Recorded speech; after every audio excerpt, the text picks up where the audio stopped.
এর নাম স্বাধীনতা। ইসকনের সন্ত্রাসী চিন্ময় দাস জামিনে মুক্ত হয়ে যায়, অথচ যারা জুলাই যোদ্ধা ছিল, যেমন আতর রহমান বিক্রমপুরীর কথাই বলি, আলেম, আরও অনেকেই আছে, অনেকে নাম বলতে পারবো, তার উদাহরণটি দেই। তাকে তো ইউনূস সরকার কি একটা ওই ছাতার মাথা দিয়ে আটকায় রাখছিল, এখনও সে ভিতরে আছে, গুরুতর কোনো অভিযোগও নাই তার বিরুদ্ধে।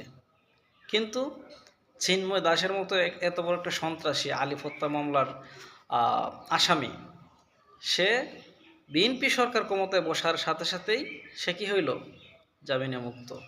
আর তাকে দ্রুত জেল থেকে বের করার জন্য উদ্যোগ নিয়েছেন কে, আমাদের সংস্কৃত মন্ত্রী নিতাই রায়চৌধুরী।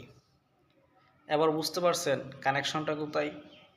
এর জবাব কি আমরা সরকারের কাছে চাইতে পারি যে চিন্ময় দাসের মতো একটা সন্ত্রাসী এত দ্রুত কিভাবে, কার ইশারায়, কার ক্ষমতা বলে, কোন ইঙ্গিতে জামিন পেয়ে যায়, আর আলেমরা জামিন পায় না? আসলেই কি এই দেশে হিন্দুরা সংখ্যালঘু নাকি আমরা মুসলিমরা? জানতে খুব ইচ্ছে করে।